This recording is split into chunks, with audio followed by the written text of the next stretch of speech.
Y'all be having a sweet tooth sometimes? I know I do.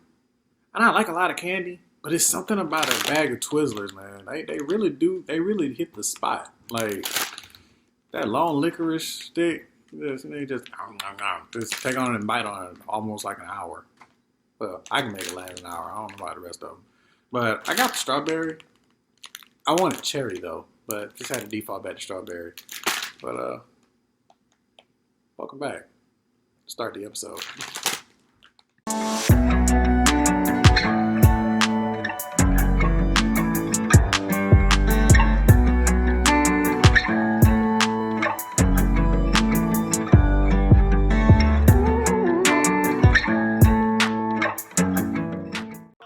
What's going on, fans? This is your number one teacher, your favorite teacher, the favorite doctoral student of all time, Mr. Verdi L. Coleman III.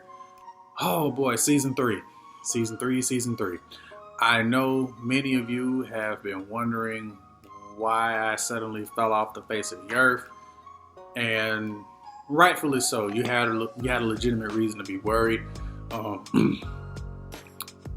Not very long after my last episode, season 2, episode 8, I think, things started speeding up a little bit, and I'm gonna get to that in a minute, in detail. But it started speeding up a little bit with classes of my own and trying to basically figure out how we were gonna navigate this new COVID environment.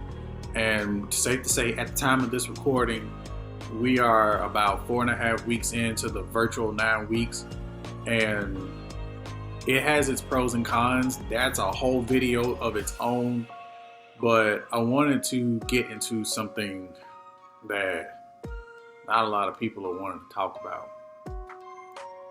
How to deal with anxiety in the workplace. So, anybody that knows me, I have not had the best record with dealing with anxiety. I make it look good, but honestly, I didn't always handle it so well. I mean, I always crack jokes, I put a smile on my face and whatnot, but it wasn't actually a surefire way in order to hit that positive note, or make a positive change as to how you deal with anxiety at work. So now I've had enough time to develop, I've had enough time to experience, and these are just three simple things that you have to do. First and foremost, you have to accept the fact that you're always going to be nervous about something. That you have to accept that, because if you don't, then every time you get nervous, you're going to be wondering, like, why is this here?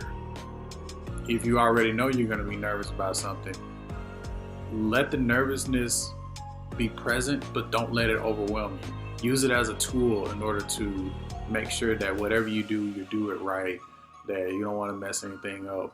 But as I said, don't let it overwhelm you, because if you let it overwhelm you, it'll take you out the game and you'll end up botching the whole job. And then people are going to be looking at you wondering, like, oh my God, she's not cut out for the job. Second thing you want to do is find a mentor.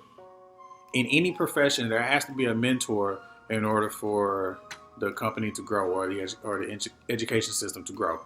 So what happens from time to time is new teachers, and sometimes older teachers, they give mentors. And depending on exactly what you need, that's what that mentor covers.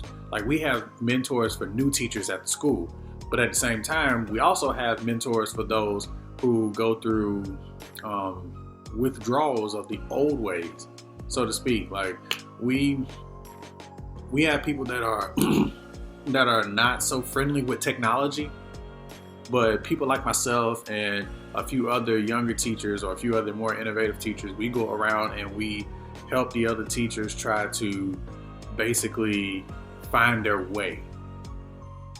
So the mentors help you deal with change, or they help you deal with those problems that come along the way. And it's not always necessarily change, but that's the biggest thing that we're dealing with right now, COVID related or just technologically related. The third and final thing that you want to do is make the best, see the positive out of everything, make the best of your situation. Seeing the positives of a situation is the total antithesis of seeing the bad, because when you're anxious, when you're filled with lots of doubt, it's easy to see the bad.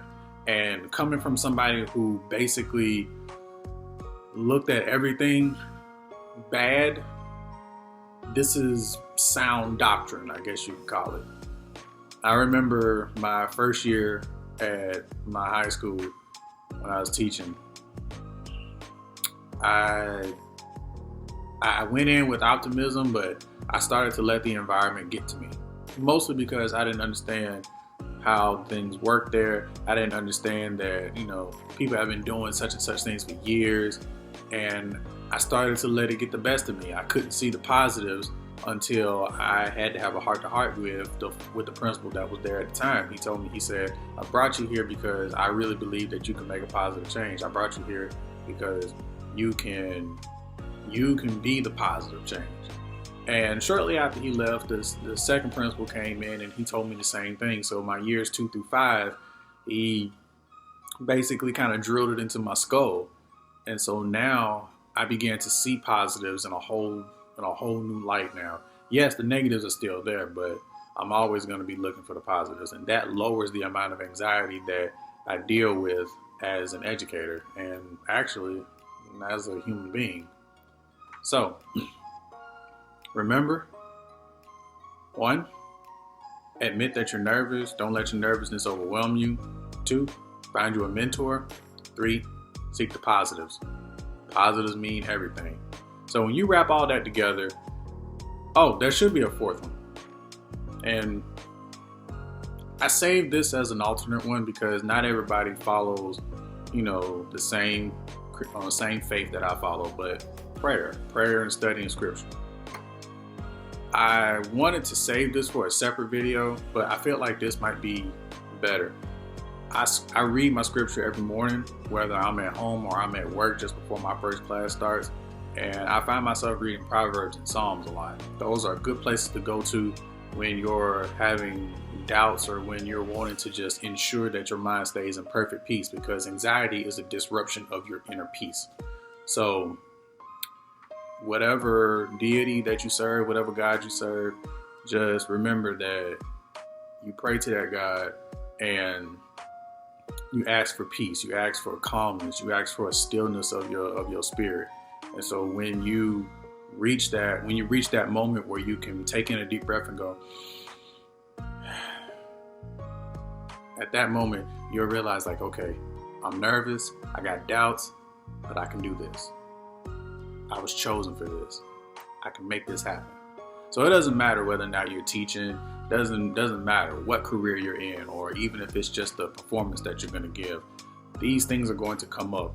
It's up to you in order to be able to control those things and for you to control the outcome. So with that being said, welcome back to Road to the Doctorate. This is season 3, episode 1. There are going to be more topics coming along. I got plenty things to talk about, and I plan on talking a lot. And I hope to get your input on a lot of things. Leave comments in the comment box below. Basically just, you know the deal. You got suggestions, topics that you want me to talk about. Use my social media, use my email, and most of all, stay safe. COVID is not done yet.